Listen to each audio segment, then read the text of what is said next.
Hello, and welcome to the launch of a new CNAS report titled Advancing a Liberal Digital Order in the Indo-Pacific. I am Lisa Curtis. I'm Senior Fellow and Director of the Indo-Pacific Security Program here at CNAS. The report authors will take a few minutes to discuss our findings, and then we'll turn the floor over to CNAS CEO Richard Fontaine, who will moderate a panel discussion on the topic. Our report assesses the rapid gains that China is making to expand its involvement in the development of digital ecosystems throughout the region.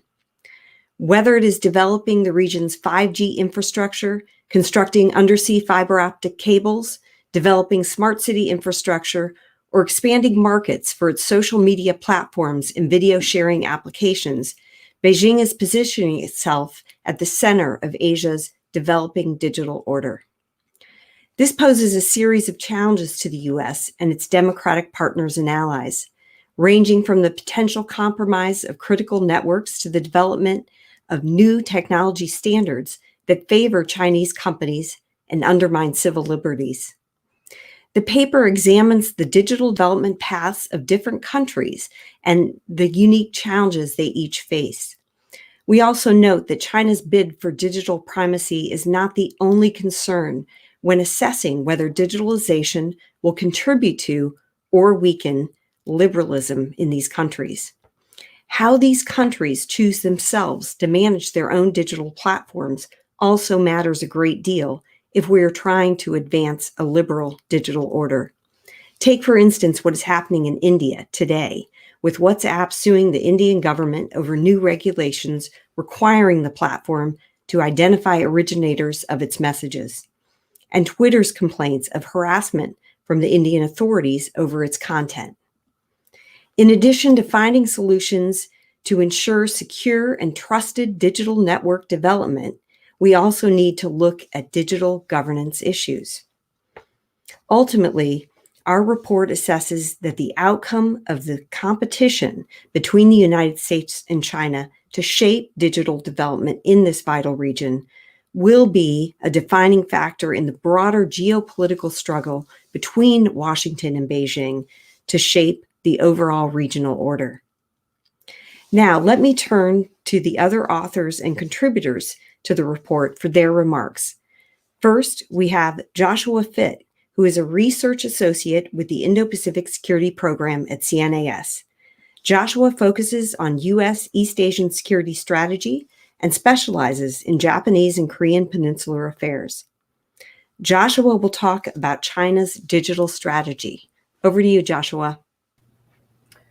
Thanks, Lisa, and good morning, everybody. So China's expanding digital footprint abroad involves many aspects of digital ecosystem development across the Indo-Pacific region.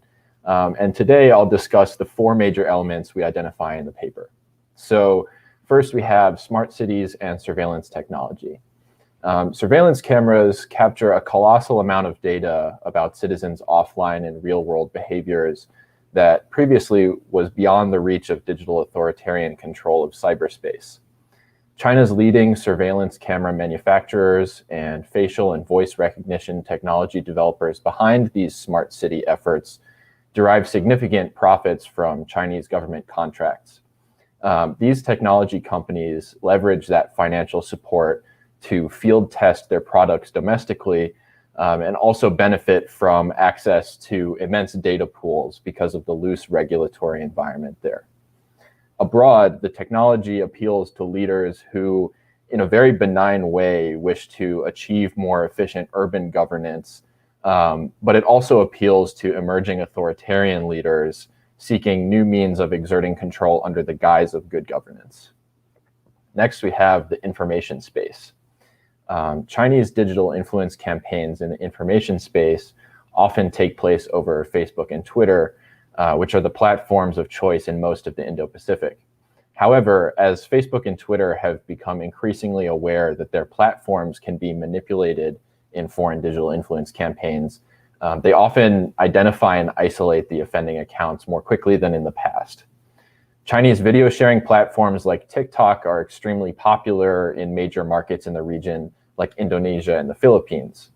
The issue here is that it's more than just about censorship of views not aligned with Beijing, but also about data collection. And users are often unaware of just how many different kinds of data points are being collected by just having the app on their phone.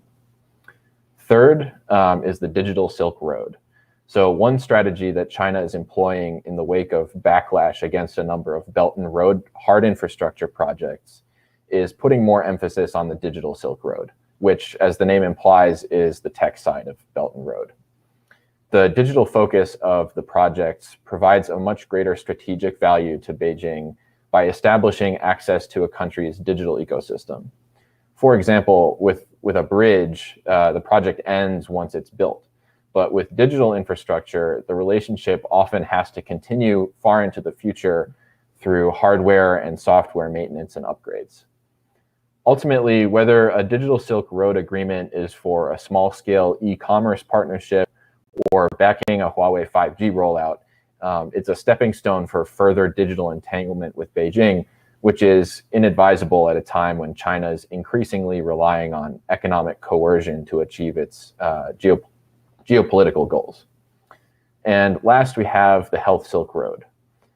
It originally started as a partnership between China and the World Health Organization to promote Belt and Road projects with a public health angle.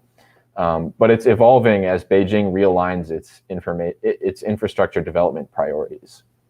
As the digital Silk Road began to pick up steam, 5G became a central part of the Health Silk Road.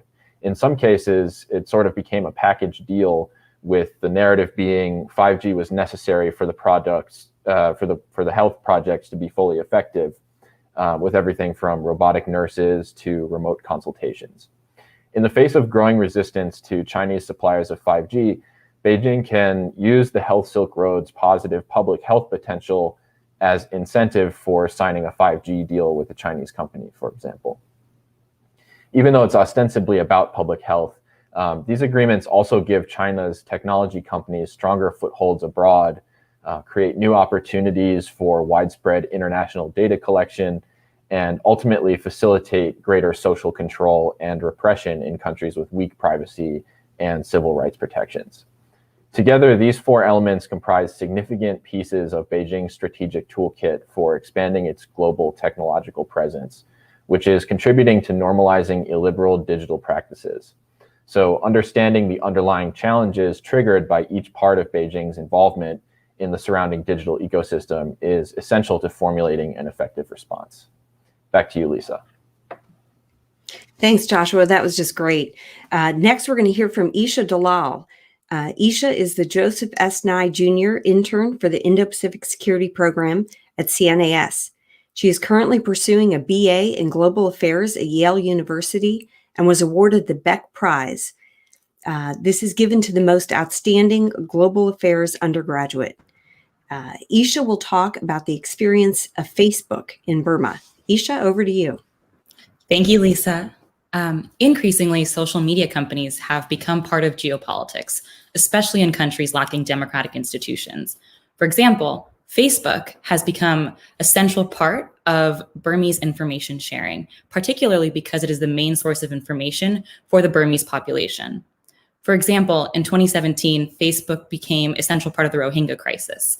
Facebook became under fire for the initial inaction to the incitement of the 2017 Rohingya genocide when the military weaponized the platform.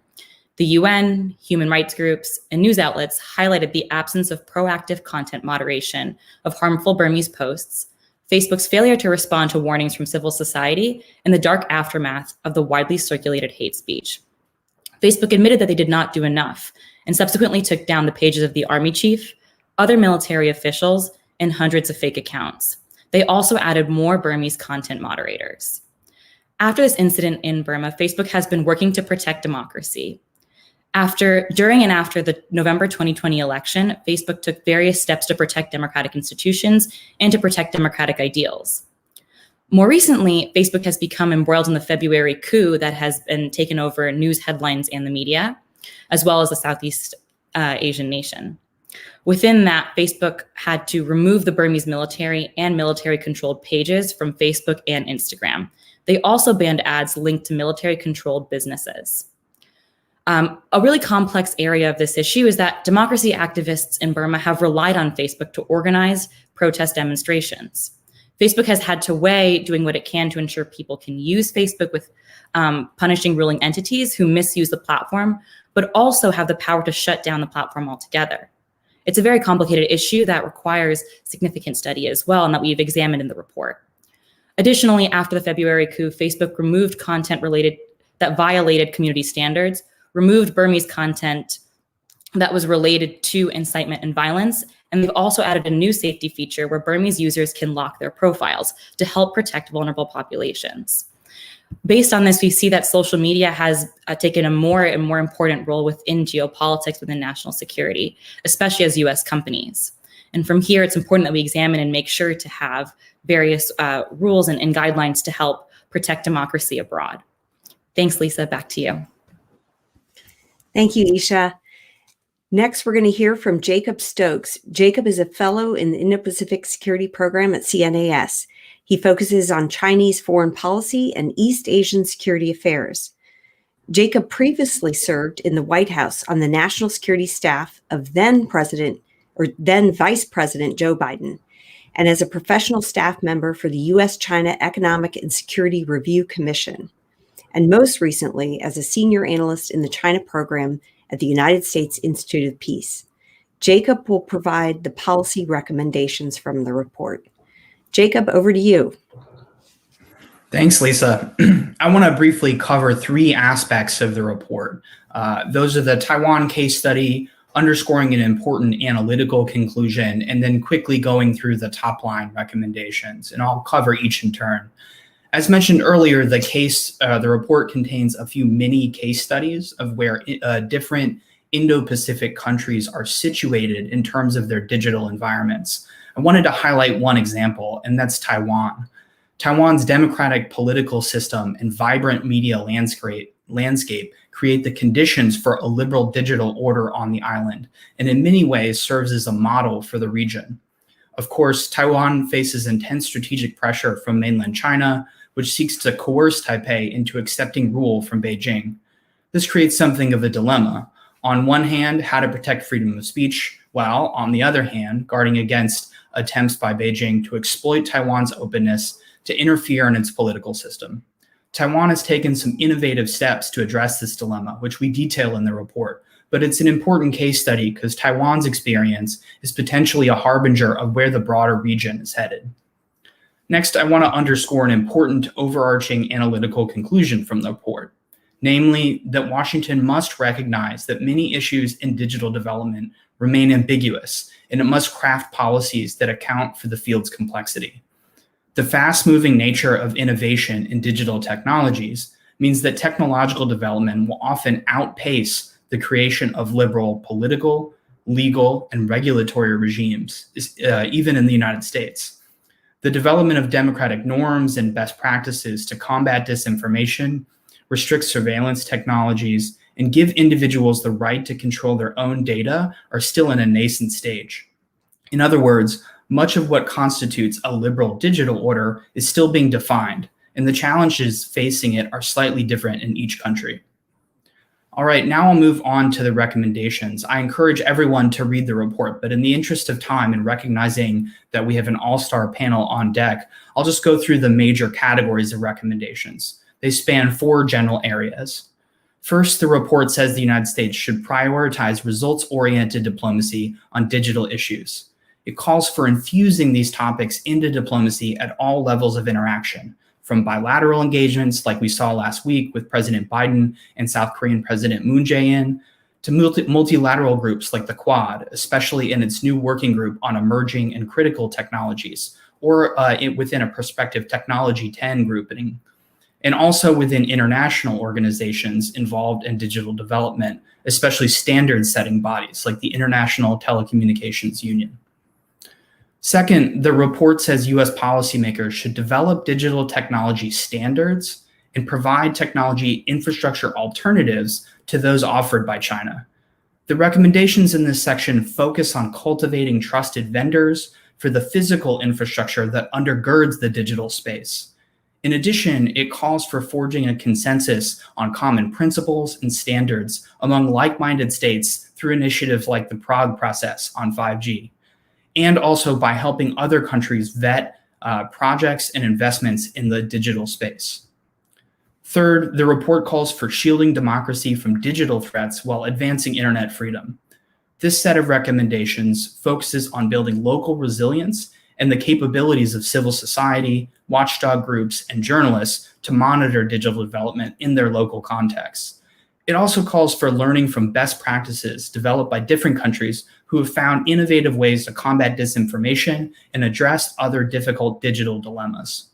Fourth, and finally, the report identifies the need for defining and implementing a digital governance model at home and abroad that reflects liberal values and can keep up with technological innovation.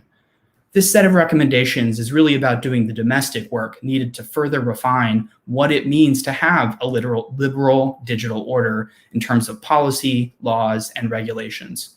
It also focuses on incubating new technologies that empower traditionally disempowered groups and individuals and helps keep governments accountable. So those are the top line recommendations, and we hope everyone will take a couple minutes to read through the full list in the report. With that, I'll turn it back to you, Lisa. Thank you. Thanks, Jacob. That was excellent. So that gives you an idea of what the report's about. And like Jacob said, we hope you'll read it as well. And that completes this portion of the program. And now I'd like to turn the floor over to CNAS CEO, Richard Fontaine, who will moderate a panel discussion. Richard? All right. Thank you, Lisa, and to the authors of the report.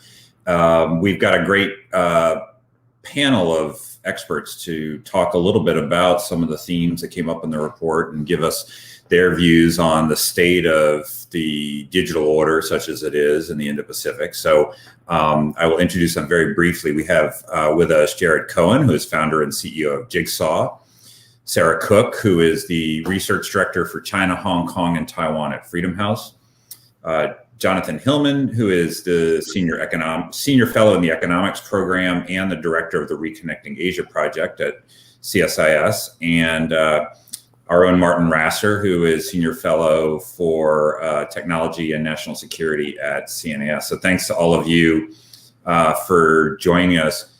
John, maybe I can start with you, because part of the baseline I think conclusion, or actually, in some ways, a starting point for this analysis and this report and others that have looked into this, is the illiberalism of the Chinese digital model and the worry that that will not remain only within the borders of China, but rather that other states will either choose to adopt elements of it or have elements of it foisted upon it. So you follow this stuff very closely.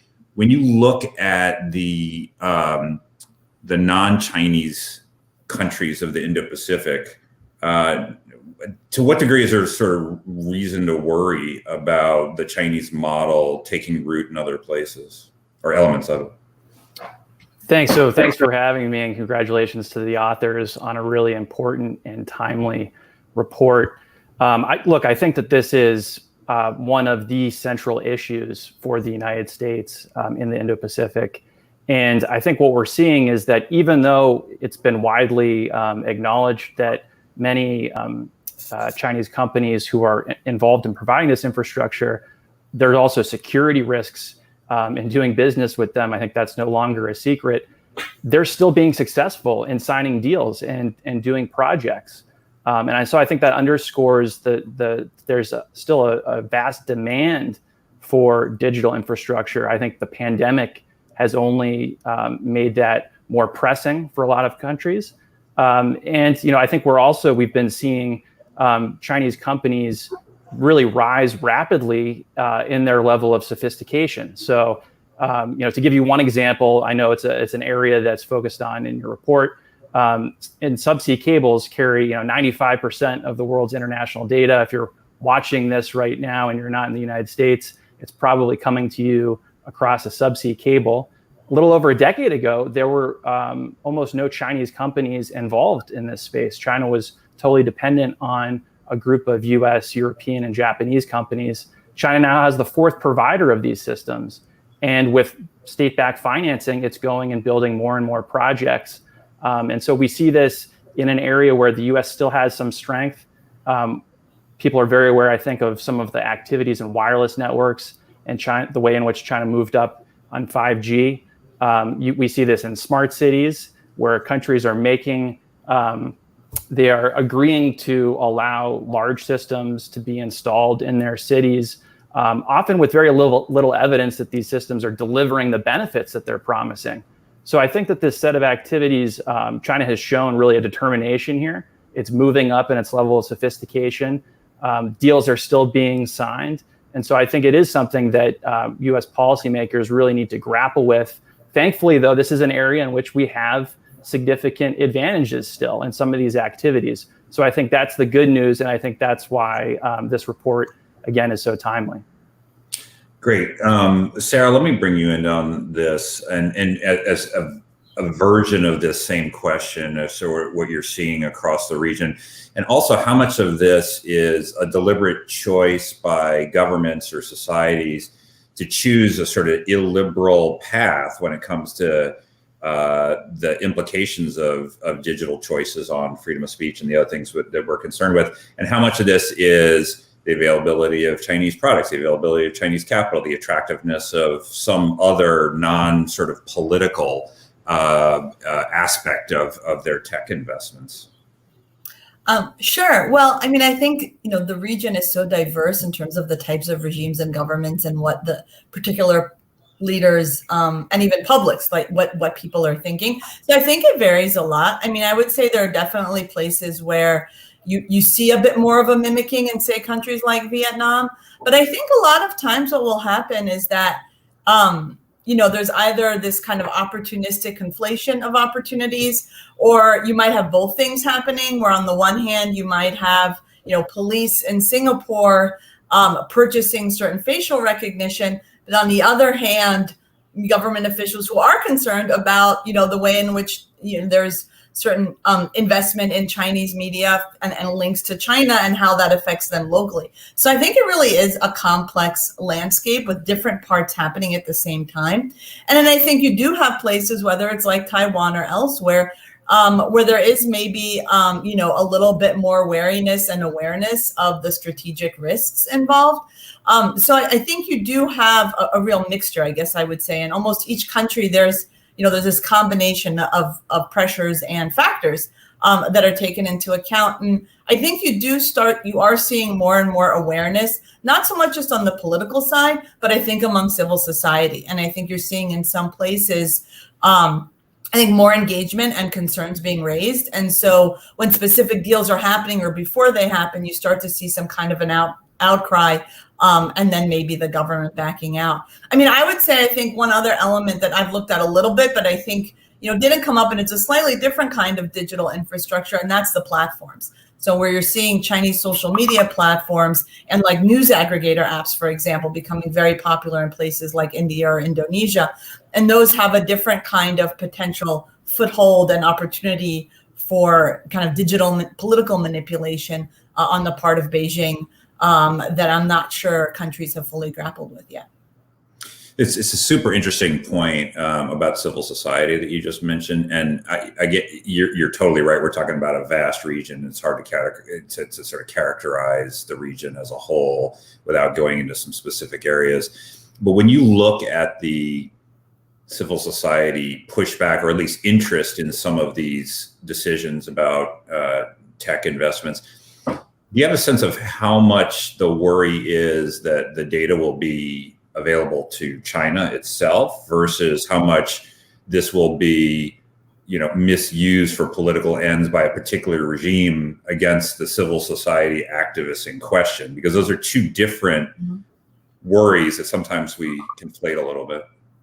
I would say it's both. And again, I think it would depend. So I think you have Certainly in a lot of countries and among civil society activists, I think one of the first concerns, particularly in a location that is on the more authoritarian end of the spectrum, is the way their own government might use certain technologies or get assistance from Huawei, like we've seen some examples emerge and be documented a little bit more clearly in places, say, like Uganda, for example.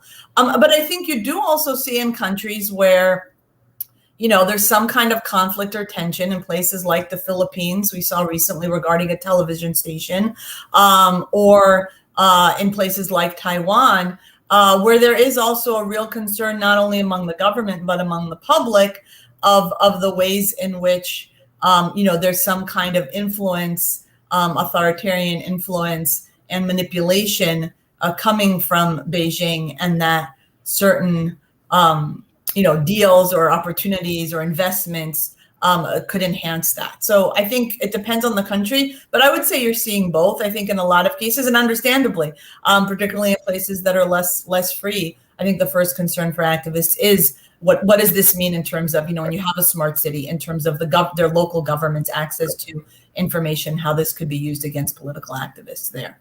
Right. Jared, let me go to you. And you and Martin have both written about uniting democracies in some fashion in order to deal with some of these issues. And you heard some of the policy recommendations that the authors of the report put out. So you're gonna tell us what we do about all this. Yeah, absolutely. Well, first of all, Richard, you have also written about uniting techno democracies. I know that firsthand. It's great to be here. It's a terrific to be with all of you on this panel, and let me echo my congratulations on what's really a terrific report. Before I answer the kind of what do we do about it, let me also just sort of offer a little bit of context on kind of a different sort of shift in the paradigm here, which is. As we think about competition with China, the whole narrative has really changed, I think, in the last 5 to 7 years, where it used to be that we had a first mover advantage. It used to be that we had the upper hand in terms of the vast majority of technological capacity existed in liberal countries, and in that context, we could make a really compelling case that this was a battle between open versus closed, and it would be hard to imagine a citizen of any country that doesn't work for an illiberal government preferring technology made in an illiberal country over technology made in a democratic country. That's really changed pretty dramatically, and it was starting to change before COVID as we started to see, basically free and open societies having a more difficult time navigating a lot of the complexities associated with being open than closed societies were dealing with the challenges of being closed. And as that started to happen, what we started to see was Beijing making an efficiency argument, kind of shifting this from an ideological debate where they weren't getting out there kind of promoting the virtues of being closed. They were just kind of doing it and building their own at-home capacity.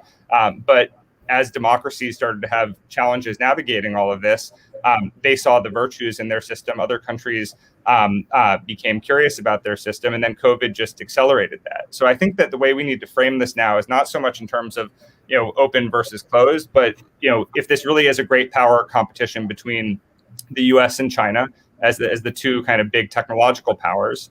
And technology is the language of efficiency, which is why everybody's talking about it now, even though great power competition is not a new concept. Then what we really have is two competing models for efficiency. China's offering a top-down authoritarian model of efficiency and pitching that to the world and encouraging them to take a bite. And the US and other democracies are offering a values-based model of efficiency, and we're encouraging different parts of the world to take a bite. So that's the context in which I see this. So then I think that's important for the theory of change, because this isn't a competition that's a fair fight. It's an asymmetric competition where China plays by a completely different set of rules that everybody on this panel and in the audience understands. To just list a few of the obvious, right? Theft of intellectual property, blurry line between public and private sector, massive surveillance capability, enormous amounts of state capital deployed into their ecosystems, a system of control, et cetera. So if that's the case, the US or any democratic country is not big enough to compete with China on a 1-to-1 ratio. So we have no choice. So China can do techno democracy, can do techno authoritarianism on its own. They can push out their top-down authoritarian model of efficiency around the world through the Belt and Road. They can do that unilaterally.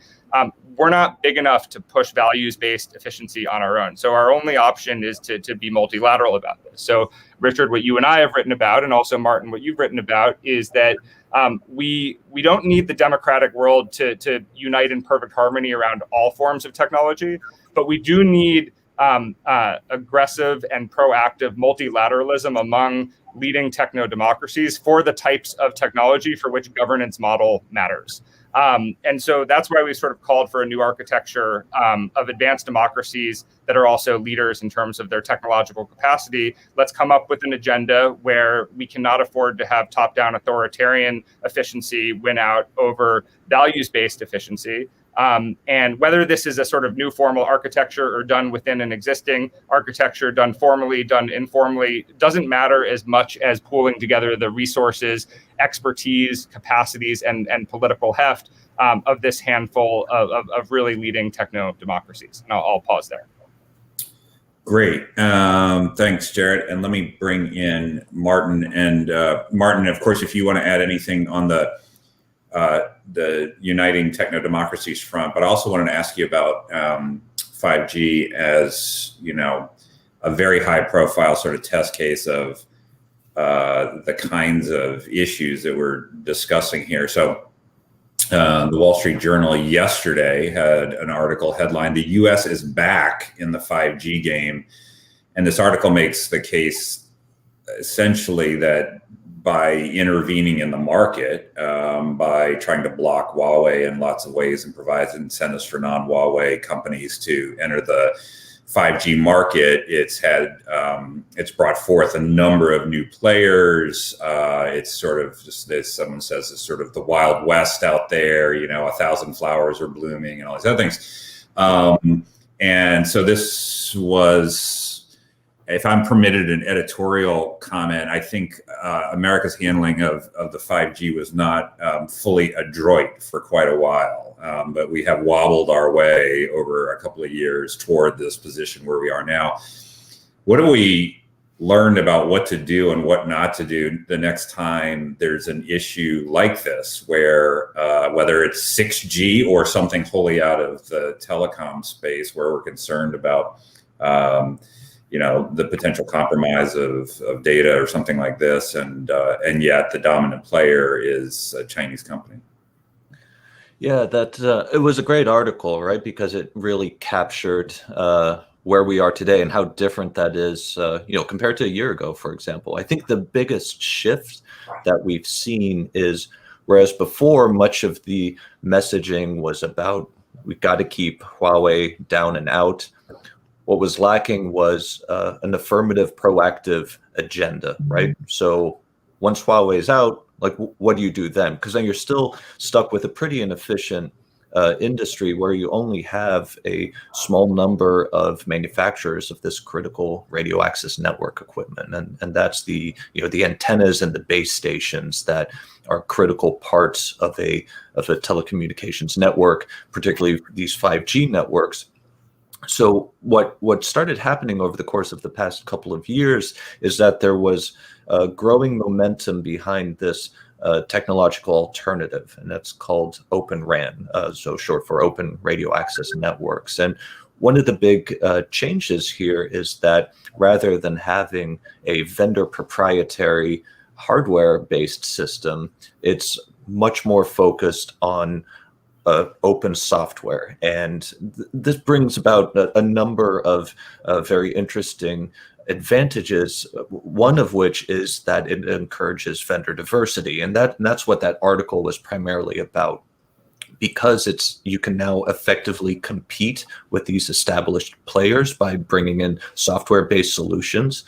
The software industry generally has lower cost entry. And that's exactly what we're seeing happen now, where you have all these smaller companies jumping into this space because they actually have a chance of being very successful. And the shift in US policy in particular was to really start focusing on these technological alternatives. And it's really taken root, and there's good momentum. And you have the European Union, the UK, very much in this camp now where they see the viability of it. Japan, particularly within the Quad context, has been really promoting these types of technologies, and Japan is very much at the forefront of rolling out these technologies. I think one of the biggest developments just in the past week or so was the South Korea-US bilateral summit. The US and South Korea agreed to pursue 5G and 6G technologies, OpenRAN technologies as being part of that package, all without any involvement of Chinese firms. And that's a big step for South Korea, who up until now hasn't really come out and specifically excluded Huawei. So now the lessons learned for 6G, of course, is making those early investments in R&D, working with like-minded countries on making sure that all of the companies within your industries have a solid chance, because you have to counter Chinese industrial policy, which is mercantilist. It's hard to go up against just what Jared was saying earlier, right? You have to have these like-minded countries aligned on these issues in order to effectively be able to compete in this space. And that's what we're seeing happening now. And we're starting to see the initial stages of more strategic thinking about the next generation of telecommunications, 6G. So from that standpoint, I think I'm very bullish on the future of 5G, but we're really laying the groundwork for a very positive development towards 6G, where we'll be in a much better place 8, 9, 10 years down the road based on these lessons. So you recited the positive side of the 5G story, encouraging new entrants, to create a more diverse marketplace that included non-Huawei companies and things like that. But, there was a major coercive element that brought this about too, right? I mean, the United States put Huawei on the entities list and made it illegal to do business with the company, which has a certain way of inviting other entrants into the market. I mean, that was a direct intervention into the market, and it wasn't just persuasion, but rather going around and really trying to get other countries to, in some cases, change their decisions about allowing Huawei to build out 5G networks. So I guess my question is do you think this is a model for what we're going to see in the future, where governments, including the United States, make these specific decisions to intervene in the market to exclude, or at least to try to exclude, Chinese or potentially other companies in the name of either data protection for national security reasons, espionage, et cetera, or privacy and sort of civil liberties reasons? I mean, is this, is the paragon of capitalism, the United States, looking at, an indefinite future of having government kind of choose which companies will and won't be permitted in major tech markets going forward, do you think? Yeah, absolutely. I think the concept of economic statecraft has definitely changed. The Trump administration used export controls in a different way than before, right? It's redefining national security. I think one change that we will see is that it won't be as much directed to individual companies, but rather industries as a whole, right? So again, here, this is where that technology alliance concept is so important, because if you look at these techno democracies, and they have very distinct technological advantages over a country like China, for example. And so how do you maintain those advantages and at the same time then build on that capacity to innovate in new and different ways? So in the example of semiconductors, for example, the techno democracies have a big advantage over China in that they have the primacy in the equipment that you need to actually make the chips. China would love to have these, but right now the techno democracies have great leverage over that, and I've been arguing that we should use that leverage to our advantage and not allow China to be able to indigenize cutting edge semiconductor fabrication. So yes, I do think we'll see more of those measures in the future, less so targeting individual companies, more so looking at it from a broader economic and industry sector standpoint. It's a very effective model, but at the same time, of course, you have to make the investments that you need in continuing to compete, right? So investments in R&D, human capital, because it can't just be about blocking and tackling. You have to come up with ways to provide an affirmative counteroffer. It's not just about saying no to China. You have to provide, particularly for these swing states, so to speak, you have to provide them a positive alternative as well. And I think what's happening right now in the 5G ecosystem is a very good example of how you can actually do that while still largely upholding free market principles. There's a few nudges that need to happen, but it has worked and it's working quite well. And I think we'll start seeing similar types of strategies in other sectors as well. I want to go to John and then Jared on this particular question, but just before I do, let me invite folks who are tuning in to ask their own questions. So if you have questions, type them into the chat box and we will see those, and I will start to bring in your questions for the group. But John, you wanted to come in on this.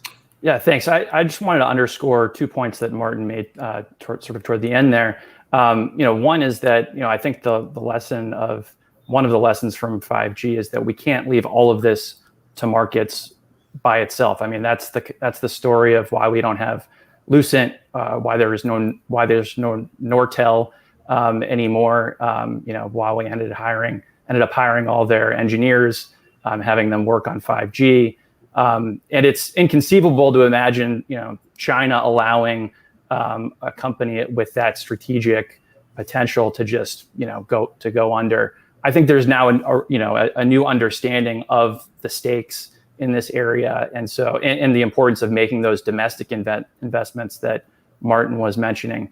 And the second point I just want to underscore is the importance here of going and having something to offer the rest of the world, and to go even beyond this construct of advanced democracies, to have alternatives to provide to the emerging world. For all of the criticisms of Huawei, the allegations of IP theft and security issues, and benefiting from state support, as a company, it also emerged because it was willing to go to overlooked markets. Not only in Asia and Africa, but rural Montana too. And so I think we need to be willing to compete, especially in those emerging markets where you're going to see more of the world's population growth and economic growth. I think we have to be in it for that longer game. Jared? I'll just add a few quick points, and maybe I'll piggyback on that last one, which is the point about having something to offer is really key. And it's not just having something to offer. The carrot has to not just be the same. The carrot has to not just be there. The carrot has to be bigger than the stick, right? So coercion and stay away from this technology and threats not to use this technology. At the end of the day, you may get sort of temporary accommodation, but administrations also change. And if you go back to the efficiency argument that I made before, every single one of these countries, whether it's a democracy or an illiberal country, needs their society to be efficient. And they are going to go with whichever technology is better and helps them achieve that end. And so, I think one of the lessons from 5G is we spent a lot of time, complaining about all the problems that came from what China was offering, and we didn't spend enough time early enough figuring out how we could offer something that worked outside of a crowded stadium. And so that's the first point. The second point is we really need to get our democratic house in order. China has interestingly become a really divisive issue even within Europe, and certainly across the Atlantic. And we have to find a way to work as more of a concert of democracies on these issues. Otherwise, we're not going to get to a point where the carrot is big enough. And then I think the third point is really more of a caution. And I see this, we saw this with AI, we've seen this with 5G, and now we're seeing this with the digital renminbi. China is proving much better at strategy when it comes to us on technology, even though we had a first mover advantage. They had the first mover advantage on strategy. We just kind of woke up late to it. We have to be very careful how we react to Chinese innovation. When we react very strongly to things that they're doing, we basically assign a strategic importance to something that they maybe weren't imagining. So in the case of the digital renminbi, I'm quite convinced that this was originally a surveillance play. And it was only after we reacted that this was, part of a sort of multi-generational plan to destabilize the US dollar and replace the US dollar as the global reserve currency. I think it was only at that point did I think they come to appreciate it as having a real sort of global strategic significance to them outside of China. And now that's where we are. And now they're pursuing that strategy. And we should be very concerned about it. So, we need to be really thoughtful about, how we sort of react to innovation inside of China and coming from China, and be very cognizant of the fact that they take their strategic cues in a way that's correlated and proportionate to our reaction. Great. Let me go to a question from the audience, and Sarah, maybe I can pitch this one your way. And the question is, how do you see the Biden administration using its diplomatic tools and private sector partners to deal with the rise of illiberal technology? Well, I think there's a few things. One is this idea of the upcoming democracy summit. And I think just generally some of the rhetoric and I think very real nitty-gritty additional engagement, including, kind of behind the scenes with European partners, with countries like Australia, who are both, dealing with some of these challenges related to China and trying to navigate it, but then also trying to find what are the commonalities and really pool and share information about what's going on. What is the latest tactic in certain areas, not just on the infrastructural level, but in terms of some of the other types of news and information manipulation that we're seeing. So I think we are seeing more, coordination. And I do think that with the upcoming democracy summit, this is one of, I think, the areas that the Biden administration is pushing other countries to kind of come with a plan on, in terms of both kind of domestic elements of kind of digital governance, but also this question of how to respond externally, to threats from abroad. I think what is also really interesting is that you do see, for example, much closer ties with Taiwan, and this started under the Trump administration as well. But I think, this idea of also looking at some of the kind of techno democracies, Japan, South Korea, and Taiwan in particular, in East Asia, and looking to them and trying to enhance the partnerships there is really helpful. And I think in some of those countries, again, some of the things that we've seen in Taiwan, for example, has been really innovative efforts to kind of marry government, responsiveness, collaboration with civil society and technology firms.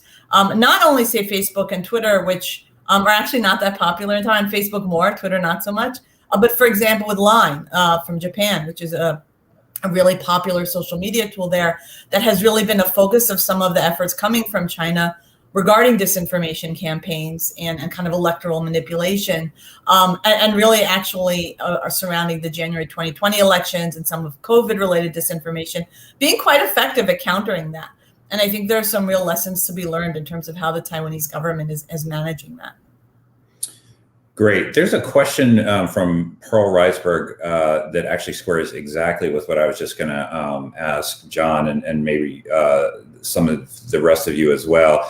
So the question is, what are the criteria that techno-democracy should be using to distinguish between technologies that have governance implications and and those that don't, the ones that you could just leave alone. And John, I think it seems to me that it's really important to for policymakers to specify the potential harm when they're talking about remedying whatever that harm is. So, an example, I think, again, in my mind, this is an editorial comment, but with TikTok, the effort to ban TikTok, it was never actually specified what harm it is we were worried about. Was it that our children are going to be propagandized by the Chinese Communist Party while they're doing dances and they then see ads saying that they should embrace Xi Jinping thought? Or is it that because their personal information may be accessible to TikTok and then will be exfiltrated back to, the party will get a hold of it, and, or what precisely is the harm that would justify some intervention in order to take away something that people find valuable? So John, maybe I can go to you and then to Jared. So you mentioned undersea cables. Should we think about this as any tech infrastructure built by any Chinese company is by definition risky and should be avoided? Or is there such thing as an illiberal undersea cable? I mean, what precisely should we worry about when it comes to undersea cables, for example? Thanks. I mean, this is a really important question, and I think, look, the reason undersea cables are so important is because they're carrying 95+% of the world's international data, and the United States is fortunate to have many of them, and is installing more, and doing so in a way that's going to enhance its resiliency. But that's not true for every country, and especially developing countries, who might only have one or two, landing points. And then who controls that becomes, I think, a much more important question. And it's important from a security standpoint. It's important from an economic standpoint. When these cables go out, it's serious economic damage. And so I think that there is reason to be concerned about China's activities in this area, because the main provider has a track record of military civil fusion. It's received awards for that. And we also, China has been willing to use coercion to weaponize other forms of interdependence.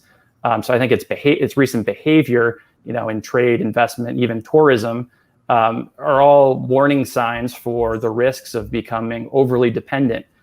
So I think in the subsea cable arena, it's about increasing resiliency.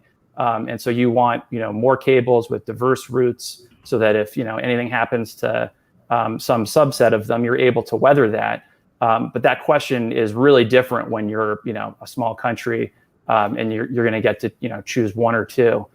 So I would be very cautious if that was the decision I was facing. Jared, you want to comment on this? Yeah, and I saw a question in the chat asking about specific technologies, and look, you can approach this question by listing the technologies, and it's sort of all the obvious ones you hear about often, quantum computing, the broader field of AI, gene editing, semiconductors, et cetera. But I think that, and I think that's a useful exercise to go through. But I also think that we need to figure out what the criteria is itself, and that's why I like this question a lot. So Eric Schmidt and I, we co-chaired this China strategy group, and we tried to define kind of 4 criteria that we think the techno democracies should really focus on, and then kind of stress test different types of technology against that. So the first one that we had was choke point, what we sort of called choke point technologies, right? So is this a single point of failure for a broader economic field? So that's one criteria. A second criteria is, are there significant competitive moats? So what that means is, does a lead in this domain provide a highly defensible competitive advantage? Then a third criteria is combating security risks, and this one's sort of obvious, but does this technology pose a straightforward risk to U.S. national security interests under very, very specific circumstances? And then the last is really around, is it an accelerant? So is this tech that accelerates other technology? Does this technology increase the overall rate of innovation and invention? And so those are the sort of 4 criteria that we we tend to think about. And the reason I think it's important to be clear on what the criteria is really twofold. One, as technologies become buzzwords, they end up kind of including everything and anything. So we say AI as if AI is a specific type of technology. It's a very broad field with infinite subfields. So these terms themselves become kind of unhelpful at a certain point, and then the technologies themselves end up evolving over time. So it's likely that our criteria will stay pretty consistent even as the technology evolves and even as the technology becomes kind of an umbrella term for everything. And so that's kind of the four criteria that sort of I think is kind of the best way to think about what the techno democracies should focus on as it's trying to define the critical technologies where a concert of democracies really needs to work together. Great. And we should note that the question about which technologies are most critical came from Matt Goodman, who is a gentleman and a scholar, and we should all reflect on that. We've got another question, and maybe Martin, I can go to you on this. And this is about the NSA legacy. This is from Alex Sullivan, who is also a gentleman and a scholar. How does the legacy of NSA spying revelations influence U.S. efforts to foster a liberal digital order? And more broadly, how do you square, I guess, surveillance capitalism, as some refer to it, and the notion that it's no better than digital authoritarianism? Just, so back when we used to be able to actually travel to physical places, I was in Europe kind of at the height of U.S. embassies demarching all of their host governments saying, "Thou shalt not buy Huawei, and if you do, we'll be really upset about it." And so I was talking with officials in a European country at this time, and I said, well, what do you guys think? And they said, yeah, we'll probably buy Huawei. And I said, well, but what about your citizens' information passing over the networks and the ability of the Chinese government to access this, the cybersecurity law, blah blah blah blah blah, et cetera. And their response was interesting because they said, well, we figure somebody's going to listen into this stuff. It's either going to be the NSA or it's going to be the Chinese. And frankly, we don't really want to pay a premium to make it the NSA instead of the Chinese. And that was actually rather deflating, but interesting. But Martin, how do we square this? I mean, for those out there who say, well, you guys spy too, and oh, by the way, your tech companies are, a form of surveillance, privacy infringing sorts of things in a way that's not terribly distinguishable from the way the authoritarians do it. I don't agree with that, but what do you say? Yeah, absolutely. Well, first of all, every country spies, right? And that's well known and well accepted. But the situation here is different, right? So for one, just strictly on the espionage question, a country like the United States and our democratic allies around the world, we have the rule of law. So any espionage activity has a system of checks and balances in place. China lacks that. But the bigger question, it's particularly on the question of Huawei, it's not so much the espionage factor. It's the fact that 5G telecommunications networks are critical infrastructure. And really what the question at hand is, can you trust outsourcing access and maintenance of your critical infrastructure to an authoritarian regime that has a very different outlook on the global order, is a very much a revisionist power? So if you're, say, in Germany, would you rather look to a South Korean or a Japanese company to build that infrastructure for you? Or are you comfortable with a company that ultimately has to do the bidding of the Chinese Communist Party?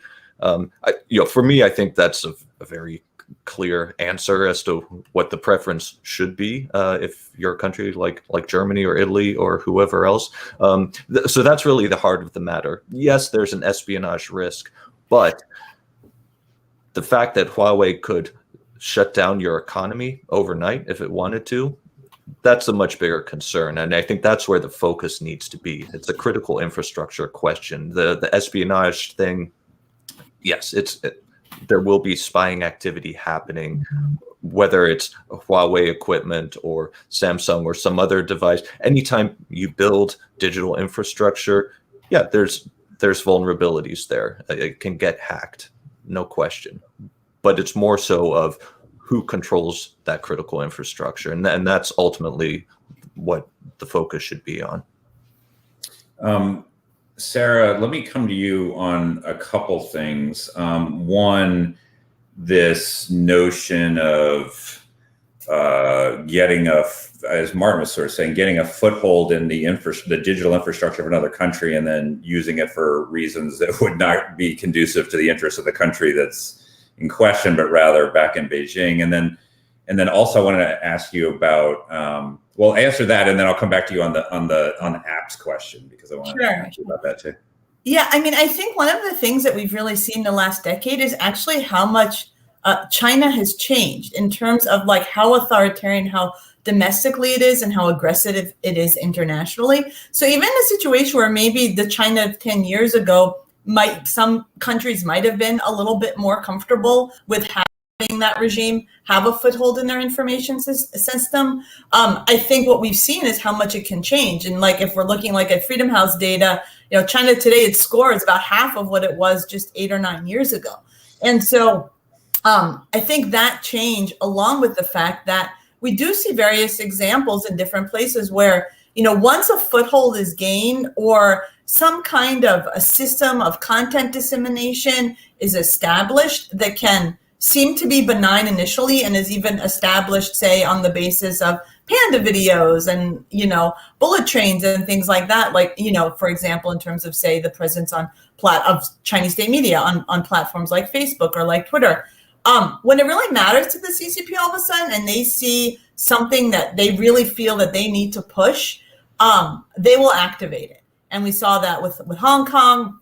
We've seen that in other circumstances. And so I think that's the question. And I think this relates to, I think even in a situation is also like, it's not just black or white. It's also, okay, let's say you're open-eyed and you realize that there are risks to having Huawei build your infrastructure. It's so important for countries and regulators to have some kind of oversight, to be aware and to continue to audit it, because it's so easy for there to, initially there's no problem. And then later there's some kind of other, whether it's a backdoor or some other kind of manipulation, that is embedded in the network, that I think being open-eyed and having those kinds of safeguards, even in situations either from the beginning or even in situations where there's some allowance for economic or other reasons to give a Chinese company with close Chinese government and CCP ties a foothold, it is really important to have those ongoing checks and safeguards to minimize potential damage. Well, that then leads into this question about the apps. So take TikTok or WeChat as an example. Is the worry there that TikTok gets our kids hooked on dance videos and then somehow over time morphs that into a malign force or something like that? Or is it already a problem, or is it not a problem and we just have sort of chased that for a while, but it's okay to dance and share videos on TikTok? Should we ban TikTok and WeChat in the United States? So I think there's two. I think one question, is there a worry? And two, is the answer to ban it? And I think the first is yes, legitimate worry, and no, an outright block and a ban is not necessarily the answer. I would also really distinguish between WeChat and TikTok. What happens on WeChat in the Chinese language is much more severe, actually, if you're talking, and there's much clearer evidence and documentation of the level of censorship, of blocking American citizens, in some cases, and Chinese Americans who want to communicate with other Chinese Americans about even topics related to Asian American issues, not necessarily what the CCP doesn't like, being blocked and facing restrictions. And I've spoken to users who've had that. And I think that, combined with some of the evidence of the level of surveillance and monitoring and political tracking of kind of keywords and things like that, even when it's not censored, that WeChat undertakes for users outside of China is just pervasive. And I think in terms of this question, well, would a Chinese tech company really go and monitor users and censor them and keep certain, international users, silence them and kick them off their platform and intervene in communications that politicians have with their constituents? The answer is yes, because WeChat has actually done it. It's done it in Australia, it's done it in the US, it's done it in Canada on a variety of different topics. So I think there's, that hypothetical question of whether a Chinese company would do that has actually been answered. I think with regard to TikTok, where the content's so different, I think there does seem to be evidence of their moderation policies changing because of backlash and because of leaks, where there was more censorship seemingly. And this happened also with the news aggregator app in Indonesia. The company that owns ByteDance, the company that owns TikTok, actually got really popular in China because of a news aggregator app. That there was manipulation there too. So I think some of the scrutiny, and that's what I mean in terms of with the apps as well, this element of audits or scrutiny, and really trying to, well, honestly, like push these Chinese companies to play by our local, more open rules, and finding what the right balance is for that type of kind of regulation in terms of what data they collect about users and things like that, is really important. I think there's one element is, and I think the issue with TikTok also, the other thing to keep in mind, which is what we see in terms of some of the inauthentic behavior on platforms like Twitter and Facebook, and I'll end on this point, is that the Chinese Communist Party and the various actors in the party apparatus engaging in that kind of activity are no longer only concerned about China's image. They're not only concerned about Hong Kong protests, about whether there's, what's happening in Xinjiang, whether the Belt and Road is really successful. There are active examples of efforts to sow divisiveness in foreign countries, including the US, to enhance panics around in the early days of the COVID pandemic, to divide alliances, between Europe and countries like Serbia and the like. So I think we shouldn't be. There's already been some of that strategic shift in a more, I would say, kind of Kremlin-like direction that we've seen in one space. And so I think, again, when the Chinese Communist Party feels that it's really in its vital interests, I don't see why they wouldn't do that if they have that foothold and control, over a particular platform in another space. But again, that doesn't mean we ban it entirely. I think that's where we need to kind of find the right way to allow users access, to inform users, and then to have certain regulatory audits or oversight that then maybe do trigger some kind of response in the case of certain violations or manipulation, or just public pressure, that pushes these Chinese-owned companies to behave more in line with the norms that we have here. Great, thank you. Let me go to a couple more questions from the audience here. So there's a couple on 5G, and Martin, I'm going to pair both of these and see what you have to say. So David Gossick asks, well, he says the USG repeatedly lags in recognizing potential competitive gaps for key technologies. Lack of US domestic 5G competitor was obvious a decade ago, and now all of a sudden it's a crisis. And this actually dovetails to some degree with what Sarah was just saying. How do US policymakers improve their awareness of such competitive concerns? And maybe you could even broaden that to how aware, is anything like the kind of audits or general awareness of particular potential risks in technologies? You did these issues in the US government. Is that being done? Or do we really need to start? The second question on 5G is from Vice Admiral Shekhar Sinha from India. Isn't there a case for the Quad to begin creating a 5G infrastructure among the four while they're in the process of choosing a provider, given that they have this agreement to cooperate in emerging technologies?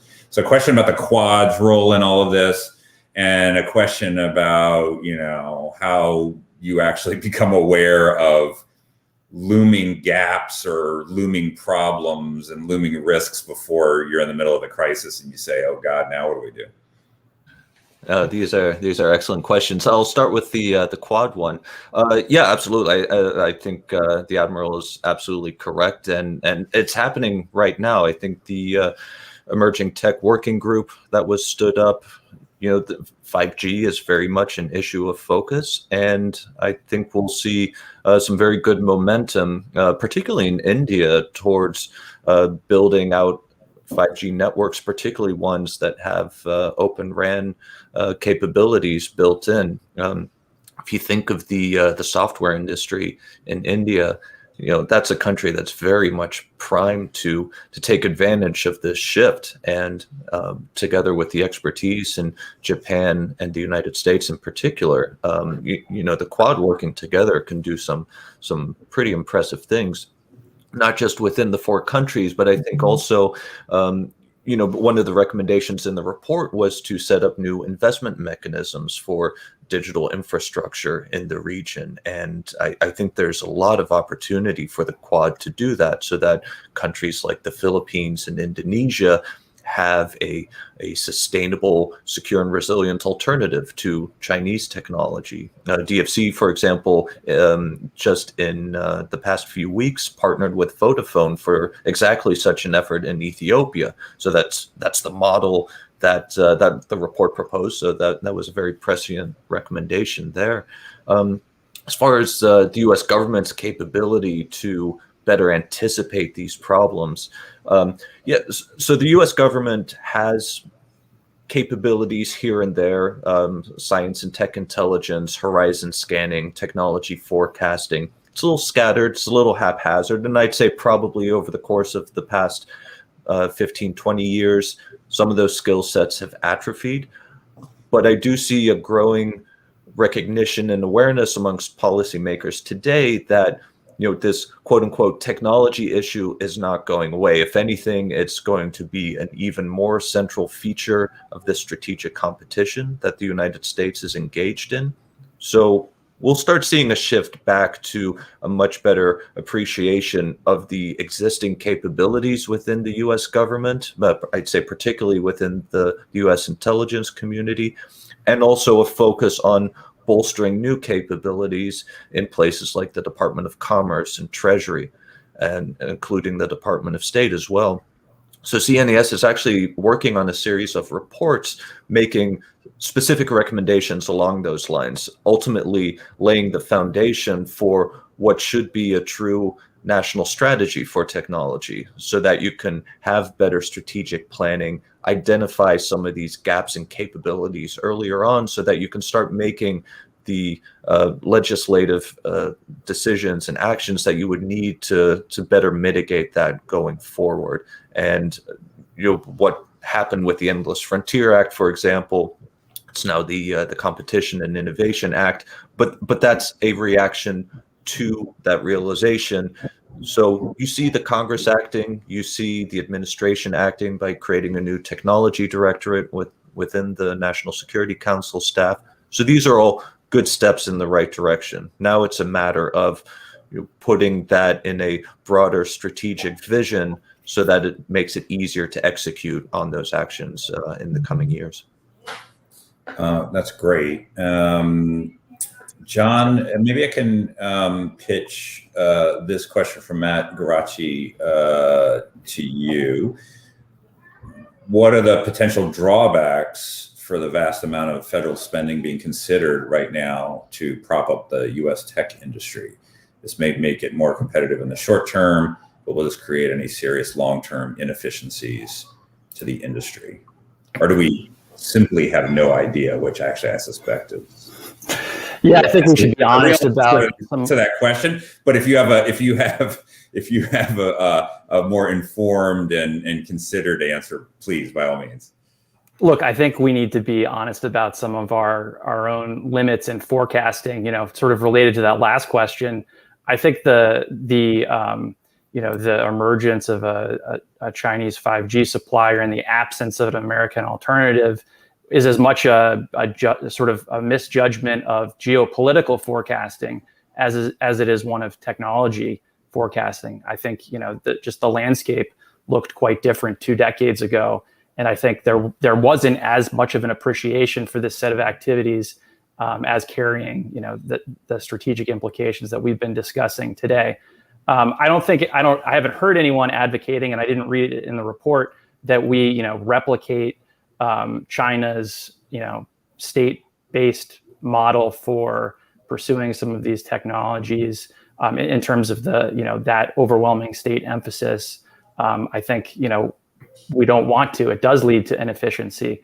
But I do think we need to be placing, considered investments. And look, some of it's not going to work out. I think we have to be comfortable with some of that in the same way, as we're thinking about expanding the availability of foreign infrastructure projects overseas.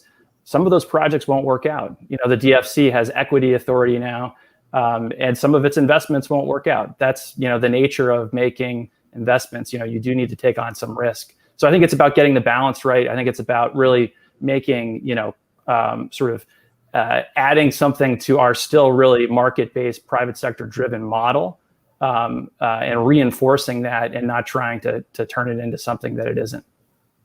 And do you accept Jared's categorization of the categories of technologies that we should be more, that policymakers should be more focused on rather than less focused on, that he outlined before, as opposed to what one often hears, which is, well, China wants to dominate AI, quantum computing, gene editing, and so forth, and so that should be our list, or we should have some other list that has other specific technologies that we wish to protect or to deny to adversaries, or so forth. And Jared laid out a different way of thinking about that. Does that, when you're talking about deploying government support behind, whether it's protection, the coercive mechanisms, the investments, the aid, whatever, does that make sense to you?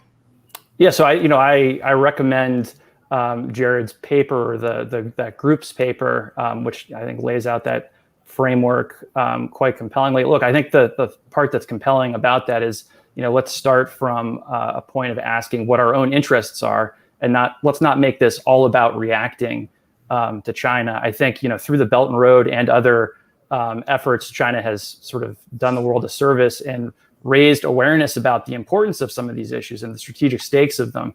But our interests are not China's interests everywhere, and we have our own comparative advantages. And so I do think the framework is compelling in that sense. We need to keep the areas in which we have strengths. We need to look ahead and develop technologies that are going to meet that criteria that we think could have that broader set of impacts.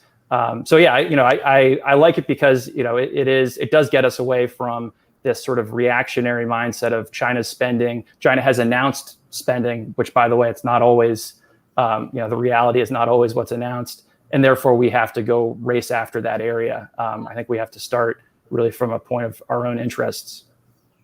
Well, that effort to get a debate going failed utterly, but it's good to see that you agree with that. And in full disclosure, I was on that group too, so I like that paper too.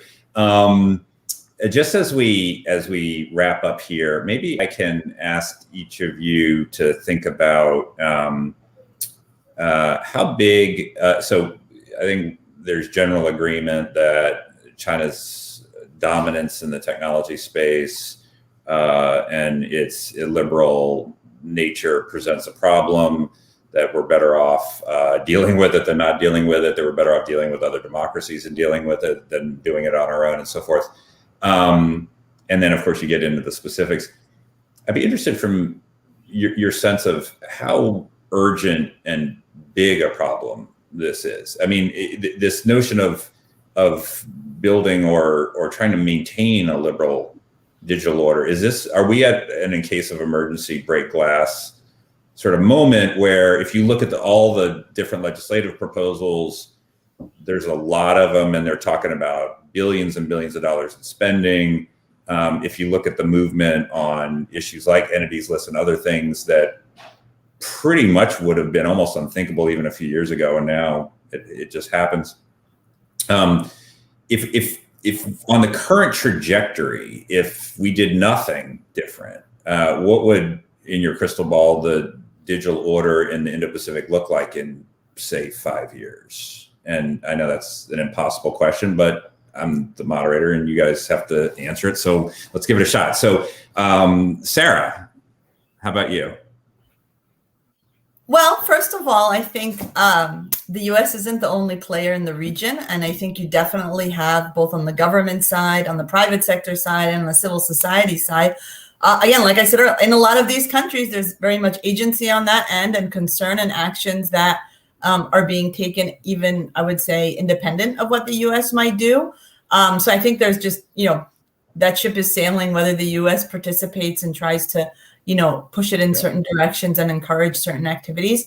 I think certainly those efforts are going to be strengthened with involvement, say, from the U.S. and the EU, whether it's in various actual support or, again, in this question of figuring out the complexities of how do you balance legitimate security and human rights and privacy and free expression concerns that come with the level of, infrastructural and media, for example, information presence of Chinese Communist Party linked actors in a particular market, with, the proportionality and the values that democracies hold dear, as well as then on top of that, the other particular strategic interests that the United States may have in a specific country. So I think it's not going to be a full win for China and the CCP, even without U.S. involvement. But I think there's a really potentially positive role that the U.S. can play in mitigating the risks and the problems that come with the kind of expansion that we're seeing. Because, again, on all of these spaces, the Chinese government and party apparatus is investing both human and financial capital in a way that even it wasn't 10 years ago. And Martin, what about you? So do you think that absent some pretty important and large-scale policy changes, we're on the path to a much more illiberal digital order? Yeah, I absolutely do. The status quo and the long-term trend lines are quite worrying. So I do see urgency in acting, but fortunately we're seeing exactly that, right? Australia, for example, just released its cyber and critical technology engagement strategy, I think very much in response to those worrying trend lines. And the Japanese and South Koreans are increasingly assertive. And in large part, that's why the Quad is what it is today, right? It's a very different grouping than it was when it was originally set up. So you start seeing how the techno democracies are starting to react to reasonably successful Chinese policies, particularly in that region. And again, if the United States wants to be a pivotal player in the region, if it wants to be able to preserve its ability to project force and have economic sway, yes, absolutely, there has to be a course correction. But we're on that track now. The administration has done a lot, the current administration as well as the Trump administration, and you see the House and Senate pursuing the legislation to help move that along. So we're still in the early innings, but so far the score is looking much better than it did even 2 or 3 years ago. And John, is implicit in some of the comments you made that, with the exception of 5G, we've been focused a lot on apps and software, and we should be focused on the hardware as well. Is that, and we need to broaden the scope of things that are potentially sources of risk? Yeah, I think we need to, especially when we're talking about going to compete in some of these emerging markets, we have to be willing to take risk, and we have to find ways of having the U.S. government, create better environments that are giving U.S. companies a fair chance to compete. In some cases, to provide a little bit of public financing to catalyze more private sector financing. And I think we do see some of the warning signs already of an illiberal digital order. You see it in Pakistan, where Islamabad has spent $100 million on a safe city system and half the cameras don't work. You see it in Papua New Guinea, where they've got a data center, took out a loan for $50 million, and the data center was basically designed, to be hacked, and it's now not being used anymore. You see it in India when the lights, go off in Mumbai last summer. I think these are the warning signs are there, but I think it's not only a sort of emerging markets problem. I mean, ultimately this comes home because as Jared was mentioning, the U.S. market is not of the scale that U.S. companies can just sell to Americans and have enough to invest in innovation and to continue to push innovation forward. So we do need to care about these emerging markets, and in order to compete there successfully, we have to be willing to take on a bit more risk. All right, Jared. So do you see, in terms of the urgency and the importance of this priority of combating illiberalism and the digital order and protecting the things we want to protect, do you see this as commensurate with other priorities that the current administration would put at the very top? Climate change, beating back COVID, creating jobs, things like that. Is that sort of the level at which this needs to be addressed? So I think the good news is the issue is gaining more visibility each day. My problem is we still treat technology as its own issue in and of itself, as opposed to something that has a nexus with every single issue. So name the top 3 issues of any administration, and technology is a critical piece of that. One of the things that I've often said is it's not that there's a physical world in cyberspace. Our world is multidimensional. Our world has a bunch of different problems, and all those problems manifest themselves in a physical way and in a digital way. And the definition of what a problem is the aggregate of how it plays out digitally and physically. So I'm waiting for that to happen, as opposed to us setting up kind of like separate, tech directorates and tech this and tech that. I think I want to see it infused in everything. And the day that we stop talking about technology as an isolated issue, and we just start talking about the same issues we've always talked about, and this is just part of the conversation at the highest levels, is the day that will be closer to achieved. I think we're getting there, so I don't mean this in a disparaging way. In terms of your question about how this plays out over the next 5 years, I want to remind everybody what I said before, which is this is an asymmetric competition. Most of the asymmetries favor China if we are competing with a U.S. strategy against China, because we have certain lines we won't cross. We have values that we adhere to, and they play by a very different set of rules that allow them to compete in our capitalist system, which is rules-based, and a totally different capitalist system where they define the rules however they want, and it's much more flexible. So we have to get away from a U.S. strategy and focus more on a multilateral democratic strategy that doesn't just talk about values-based efficiency, but our values-based efficiency model needs to actually be better than the top-down authoritarian model. And we know what this looks like. Look, despite the fact that the U.S. and Europe was extremely slow and had a really problematic time containing COVID-19, our values-based model of efficiency, despite a slow start, enabled us to produce 4 different vaccines that the world actually wants. And that to me is a great illustration of what this looks like. The same can be true in all these other technological areas as well. That's great. Well, look, thank you to the 4 of you. This was an excellent discussion. We're grateful for you joining us for it. The paper, Advancing a Liberal Order in Digital Order in the Indo-Pacific, is up on the CNAS website. So if you found the opening summary tantalizing at all, then there's more where that came from, and you can read through that. Thanks to Lisa and to her team and everyone who put this together. And thank you guys for joining us, and those who tuned in, thanks for being with us. And we will